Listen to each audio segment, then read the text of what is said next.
ኩነታት መልክዕ ክሳብ ዝሕዝ ንዓርስኻ ካብ ዝኾነ ይኹን ናይ ፖለቲካ ድጋፍን ተቃውሞን ምግላል ዝሕሸ ኮይኑ ስለ ዝረአዎ እዚ መሪፅ ኣለዎ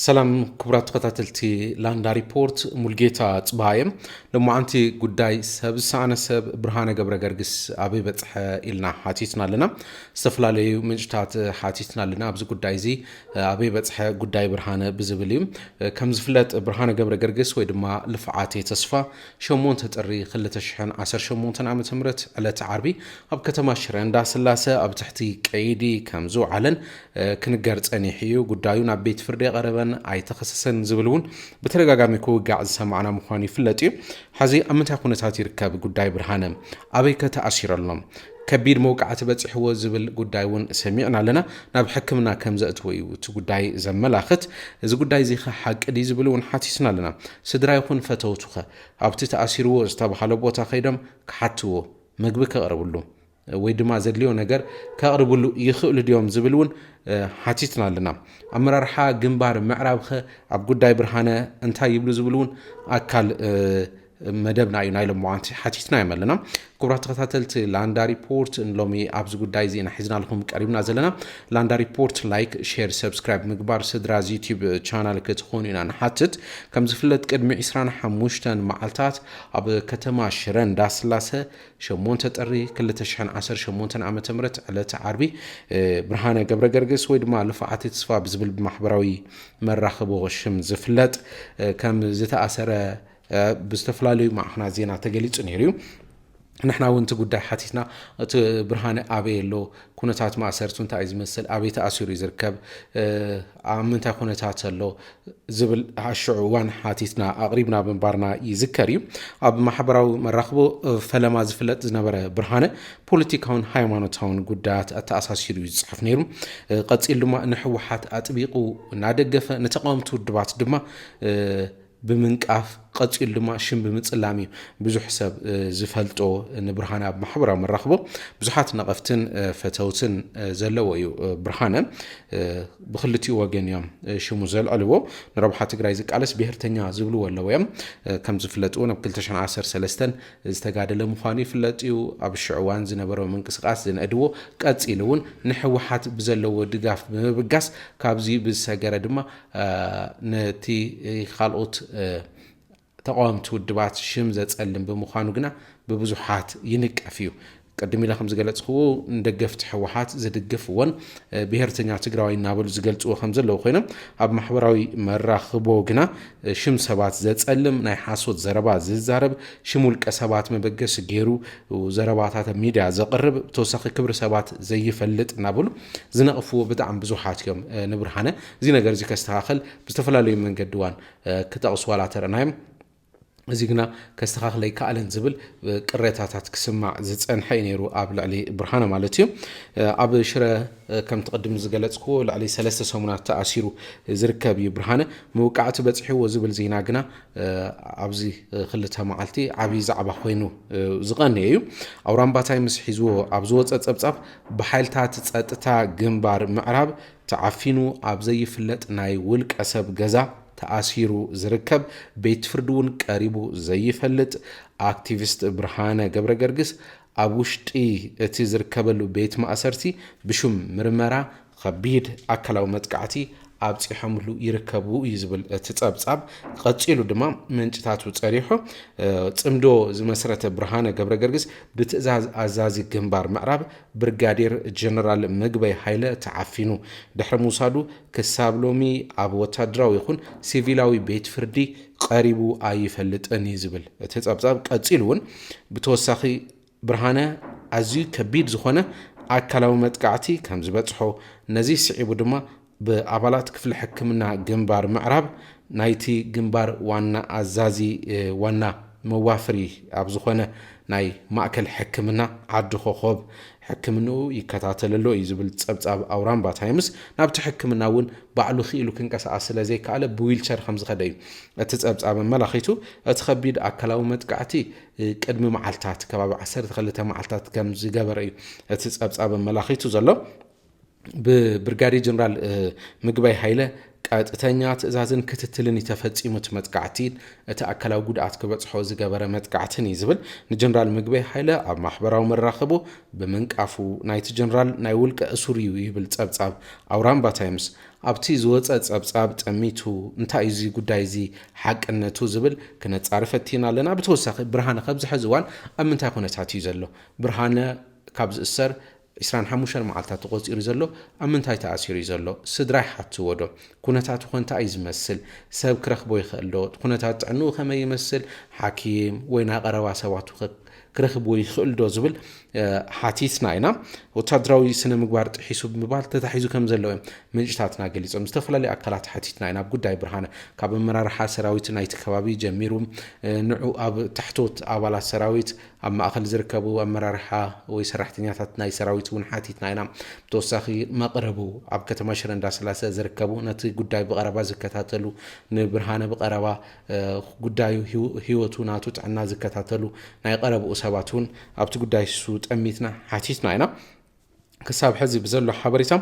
ወታደራዊ ስነ ምግባር ጥሒስኻ ብዝበልዩ ተኸሲሱ ቤት ፍርዲ ወይ ድማ ናብ ፍርዲ ተዋሂቡ ኣሎ እዩ ጉዳይ ጥሕሰት ፈጺሙ ብዝብል ፍርዲ ከም ዝተዋሃበ ምንጭታትና ገሊጾም ዘለው ጥርናፈ ብምስሓት ብዝብል ምዃን እዩ ተገሊጹ ዘሎ ጥርናፈ ብምስሓት ብዝብል ግን እቶም ጉዳያት ዝርዝር እንታይ እንታይ እዩ ጥሕሰት ጥርናፈ ፈጺሙ ኣየናይ መምርሒ ጥሒሱ ዝብል ክሳብ ሕዚ ካብ ምንጭታትና ክረከብ ኣይከኣልናን እንታይ ዓይነት ጥሕሰት ጥርናፈ ከም ዝሓተ ክሳብ ሕዚ እቲ ጉዳይ ክረኽቦ ኣይከኣልናን ግን ጥርናፈ ስሒቱ ብዝብል እዩ ዝግለጽ ዘሎ በዚ ድማ ኣብቲ ግንባር ብዝርከብ ዲሲፕሊን ኮሚቴ ተጣይሹ ብስነ ምግባር ጥሕሰት ስለ ዝተባሃለ ብዲሲፕሊን ኮሚቴ ተጣይሹ ብኡ ጉዳይ ተራዩ ገበን ክኸውን ተሎ ናብ ወታደራዊ ቤት ፍርዲ ይኸይድ ኣብ ናይ ሰራዊት ዘሎ ካይዳ ካብ ምንጭታትና ከም ዝረኸብናዮ ሓበሬታ ገበን ፈጺሙ ተባሂሉ ሓደ ኣባል ሰራዊት ብወታደራዊ ቤት ፍርዲ ጉዳዩ ይረአሞ በቲ ጉዳይ ሱ ተራዩ ናብ ብገበን ተኸሲሱ ፍርዲ ኸይዱ ይረአ ማለት እዩ ዲሲፕሊን ወይ ድማ ሕገ ናይ ዲሲፕሊን ስነ ምግባር ጥሕሰት ክኸውን ተለሞ ዲሲፕሊን ኮሚቴ ተጣይሹ ብኡ ጉዳይ ይረአ ብኡ እዩ ውሳነ ዝወሃቦ ተባሂሉ ዘሎ መሰረት እዚ ድማ እቲ ዲሲፕሊን ኮሚቴ ጉዳይ ብርሃነ ብምርኣይ ጥሕሰት ስነ ምግባር ፈጺሙ እዩ ብምባል 3 ወርሒ ኣብ ሪሃብ ክጸንሕ ከም ዝተወሰነሉ ሪሃብ ሴንተር ዝብል ሽም ተዋሂቦ ዘሎ ወይ ድማ ናይ ተሃድሶ ማእከል እዩ ኣትዩ ኣብኡ ተሃድሶ ኣብ ናይ ተሃድሶ ማእከል ጸንሕ ኣብ ሪሃብ ክጸንሕ ከም ዝተወሰነሉ ተሓቢር ዘሎ ኮይኑ ግና ኣብ ቤት ማእሰርቲ እዩ ዘሎ ኣብ ቤት ማእሰርቲ ክንብል ከለና ኣብ ከተማ ሽረ እንዳስላሴ ዝርከብ ቤት ህንጸት እዩ ኣብቲ ቤት ህንጸት ማእከል ዝርከብ ናይ ሰራዊት ሓደ ማእከል ኣሎ ኣብቲ ቦታቱ ከም ዝርከብ እዮም ምንጭታትና ገሊጾምና ዘለው ኣብ ሽረ ዝርከብ ማእከል ቤት ህንጸት ኮይኑ ሪሃብ ሴንተር ዝበሃል ዘሎ ናይ ሰራዊት ሓደ ክፋል እዩ ናይ ሰራዊት ሓደ ክፍል ኣሎ ሓደ ቦታ ኣሎ ዝተፈለየ ኣብቲ ቤት ህንጸት ናይ ከተማ ሽረ እንዳስላሴ ኣብኡ ከም ዝርከብ እዩ ናይ ብርሃነ ጉዳይ ሰሚዕና ዘለና ብርሃነ ኣብኡ ተታሒዙ ከም ዘሎ ኣብቲ ማእከል ከም ዘሎ እዩ እቲ ምንጭ ሓበሬታና ዘመላኽት ብዛዕባ ተወቂዑ ዝብል ሓበሬታ ድማ ንምርጋጽ ሓቲትና ኢና ኣብ ግንባር ምዕራብ ንዝርከቡ ኣመራርሓን ኣባላትን ኣብቲ ጉዳይ ሱ ቅርበት ኣለዎም ንዝብሎም ሰባት እውን ሓቲትና ኢና ብዙሓት ሰባት ኢና ኣብዚ ጉዳይ እዚ ንምፅራይ ፈቲና መቕረቡ እቲ ጉዳይ ዝከታተሉ ኣካላት ኣብ ከተማ ሽረ እንዳስላሴ ኣብዚ ኮይኖም እውን ኣብ መቐለ ዝከታተልዎ ብቐረባ ነቲ ጉዳይ ሱ ዝከታተልዎ ሰባት ንብዙሓት ኢና ሓቲትና ጉዳይ ብርሃነ ተወቂዑ ዝብል ከቢድ ጥሕሰት ሰብኣዊ መሰል ስለ ዝኾነ ነዚ ጉዳይ እዚ ክነጻር ኢና ብዙሕ ርሕቐት ተጓዒዝና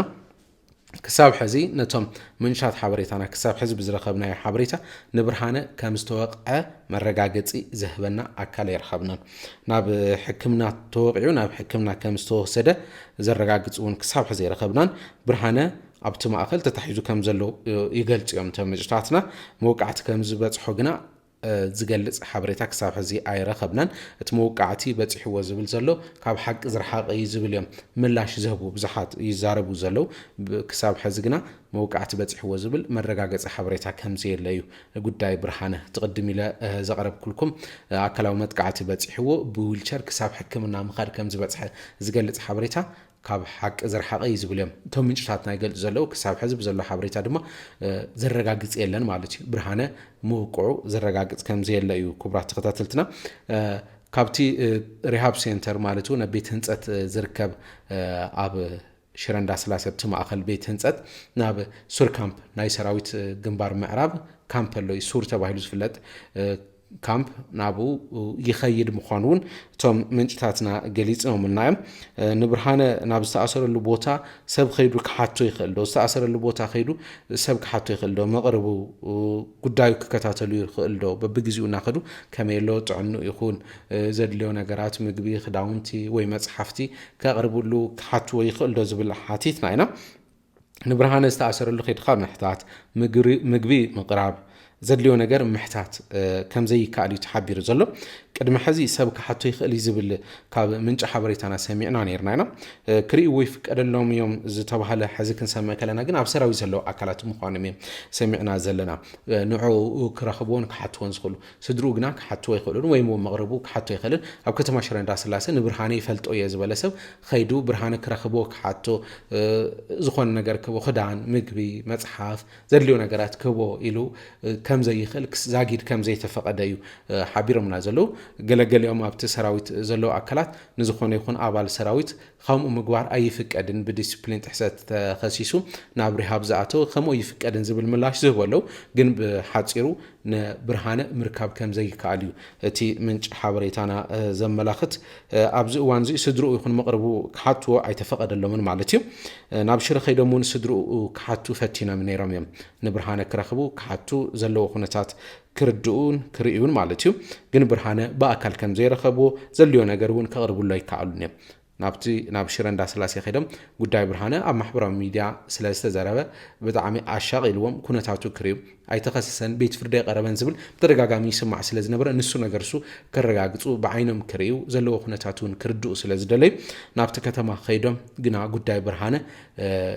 ክረኽቡ ከም ዘይከኣሉን ጉዳዩ ብኣካል ረኺቦም ከዘራርብዎ ከም ዘይከኣሉ እዩ ተሓቢሩ ዘሎ ናብ ሽረ ኸይዶም ቶም ኣባላት ስድራ ንብርሃነ ዘይኮነስ ንኣመራርሓ እዮም ረኺቦም ተመሊሶም ብስነ ምግባር ጥሕሰት ናይ 3 ወርሒ ቅፅዓት ኣብ ሪሃብ ሴንተር ክጸንሕ ከም ዝተወሰነሉ ተነጊሮም ስድሩ ከም ዝተመለሱ እቲ ምንጭና ዝገለጸና ክሳብ ሕዚ ካብ ኣባል ስድሩ ይኹን ካብ መቕርቡ ንብርሃነ ዝረኸቦ ሰብ ከም ዘየለዩ ኣብ ሽረ እንዳስላሴ ማለት እዩ ቅድም ኢለ ከም ዝገለጽኩ ዝረኸቦ ወይ ዝረአይዎ ምስ ሰራዊት ርክብ ዘለዎም ኣብ ሰራዊት ኣመራርሓ ወይ ኣብቲ ሰራዊት ዘለው ኣካላት ወይ ሓለውኡ ገለ ምዃኖም እቲ ዝረኸብና ሓበሬታ ዘመላኽት ስድሩ ኣበይ ቦታ ከም ዝተኣሰረ ዘለዎ ኩነታትን ብዓይኒ ሪኦም ክረጋግፁ ከም ዘይከኣሉ እዩ ኣበየ ናይ ቦታ ተኣሲሩ ዝብል ድማ ብዕሊ ክፈልጡ ከም ዘይከኣሉ እዩ እቲ ሓበሬታ ዘመላኽት ኣብቲ ጉዳይ ድማ ነመራርሓ ግንባር ምዕራብ ሓቲትና ኣለና ሒዞሞ ኣሲሮሞ ክሳብ መውቃዕቲ ኣብፅሖምሉ ናብ ቤት ፍርዲ የቕረብዎን ኣይከሰስዎን ክስ የቕረብሉን ተባሂሎም ዝኽሰሱ ንግንባር ምዕራብ ኣመራርሓ ኣብቲ ጉዳይ ሱን ሓቲትና እዮም ነርና ብርሃነ ንምንታይ ከም ዝተኣሰረ ንምንታይ ከተወቂዖም መሰሉ ዘይሕለየሉ ኣበይ ኸሎ ቤት ፍርዲ ኸቐሪቡ ይፈልጥ ዶ ክሱታቱ ኸንታይ እዮም ዝብሉ እዞም ጉዳያት እዚኦም ንምሕታት ኢና ደው ኢልና ካብቶም ኣመራርሓ ዝረኸብናዮ ሓበሬታ ግና ብርሃነ ናይ ግንባር ምዕራብ ተጋዳላይ እዩ ኣብ መቐለ ስራሕ ተዋሂቡ ተመዲቡ እናሰርሐ ከም ዝጸንሐ ናብ ሽረ ድማ ተመሊሱ ናብ ግንባር ምዕራብ ናብቲ ማእኸል ተመሊሱ ስርሑ ክቕጽል ናይ ስነዳ ስራሕቲ ተመዲቡ ዝሰርሕ ተጋዳላይ ስለ ዝኾነ ነቲ ስራሕቱ ኣብ መቐለ እናፈጸመ ነይሩ ናብ ግንባር ምዕራብ ተመሊሱ ኣብ ከባቢ ሽረ ኣብ ዝርከብ ማእኸል ኮይኑ ንክሰርሕ ከም ዝተጸውዐ ኣብ ክፍሊ ስነዳ ዝተመደበ ተጋዳላይ ብምዃኑ ካብ ሰራዊት እውን ከም ዘይተሰናበተ እዩ ናብቲ ስርሑ ከም ዝተመለሰ ብርሃነ ኣይተኣሰረን ዝብል ምላሽ እዮም እውን ሂቦምና ኣብ ስርሑ ኣሎ ዝተመደቦ ስራሕ እውን ይፍጽም ኣሎ ዝብል እዮም ካብ ኣመራርሓ እቲ ሰራዊት ምላሽ ሂቦም ዘለው ኣይተኣሰረን ኣይተኸሰሰን ኣይተወቕዓን ዝብል እዮም ምላሽ እቶም ኣመራርሓ ሰራዊት ዘመላኽት ንሳቶም ኣብዚ ጉዳይ እዚ ዝሃብዎ ምላሽ ማለት እዩ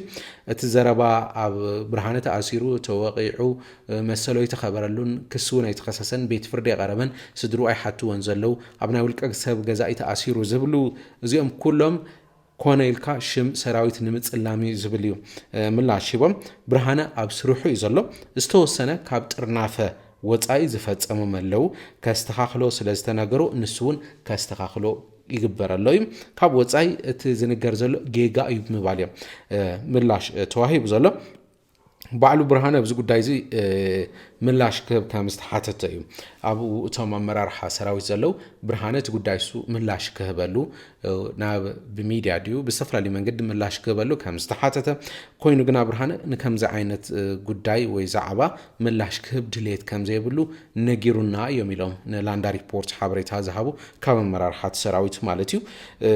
ተሓቂ ድማ ብቐጻሊ ክወፅእ ኢሎም ኣለው እቲ ተኣሲሩ ተወቂዑ ዝብሉ ነገራት ብሓቂ ከም ኣይኮነን ሞ ተሓቂ ብቐጻሊ ክወፅእ እዩ ብርሃነ ተኣሰረን ኣብ ስርሑ እዩ ዘሎ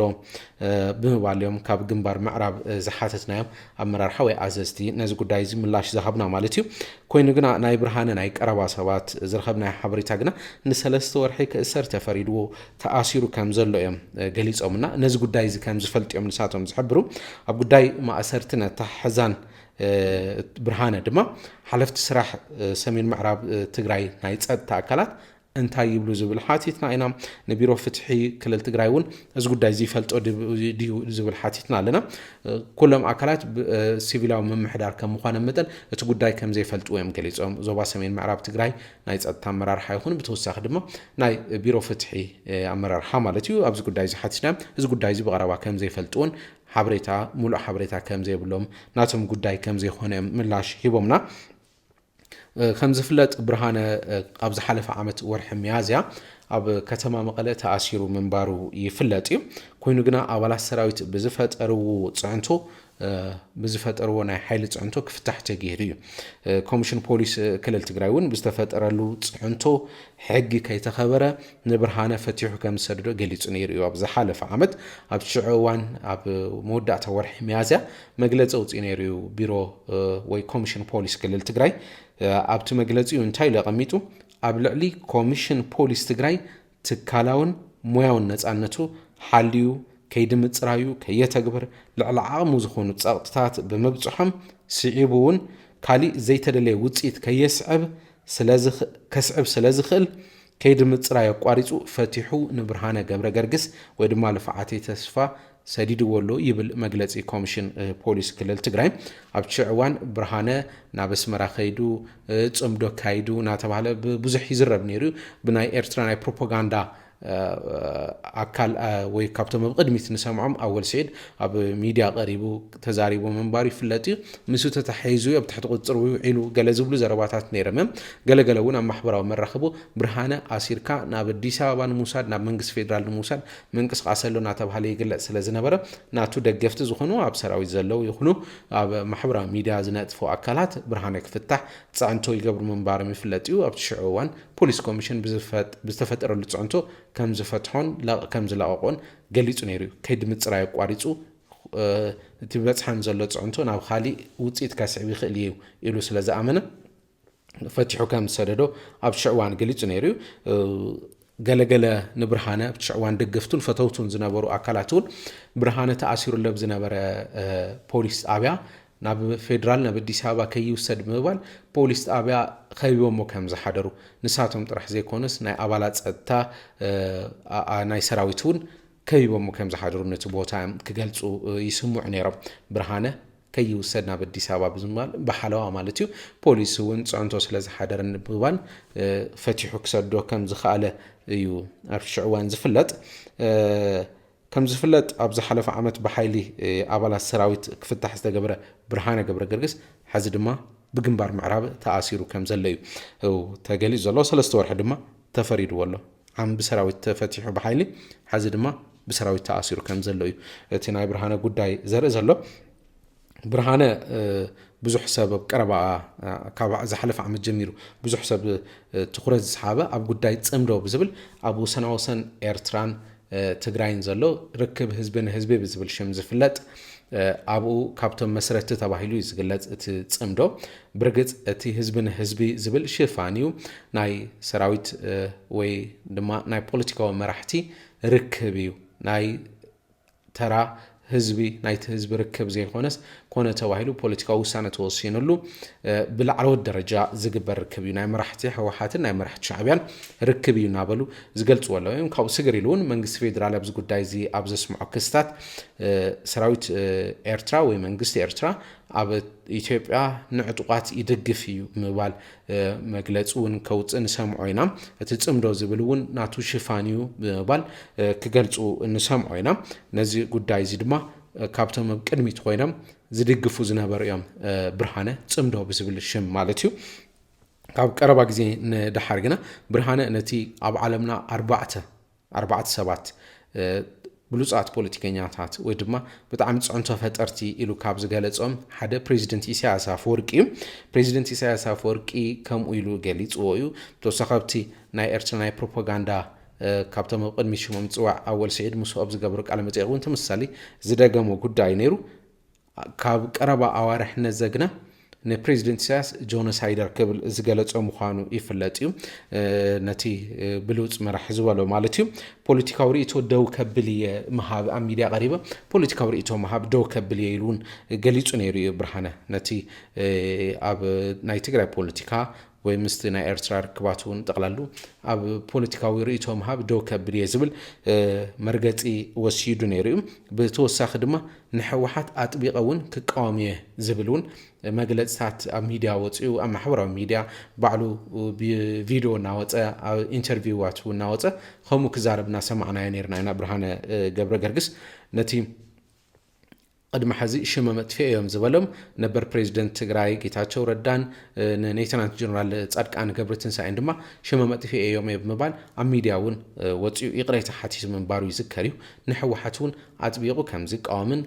بقصال دما انصار حوحات قالسو كمزه حيل كغلص مصنحو يذكريو انصار حوحات كمز قالس اب زغلصلو اب وحدات سموناتيو شمون تطري 2018 عام تمرت برهانه تتحازه كتما شرندا سلاسه مالتيو بجنبار سمين معراب تتحيزو اب كتما شرندا سلاسه زركابيو تحسات سنه مغبار فصيم بمبال دما ناب ماكل تحدثو كات مسرزي دما سلسته ورحي توسينو ኣብ ሪሃብት ሴንተር ይዝባል ዘሎ ቤት ማሰርት መሆን ፍልጭ ቅድም ኢለ ከም ዝገለጽኩ ኣብ ማእከል ቤት ህንጸት ከተማ ሽረ እንዳስላሴ ዝርከብ ናይ ሰራዊት ሓደ ማእከል ኣብኡ ከም ዘሎ እዩ ሰሚዕና ዘለና ብዛዕባ ብርሃነ تزلو خناتات نزيز مسل كبرات تخطاتلتنا سلست تخطاتلكمنا نمسكن لاندا ريبورت لايك شير سبسكرايب مقبار سدرا زي يوتيوب channel كتكون حتت ملكيتات بها حبيركم تانيها سلام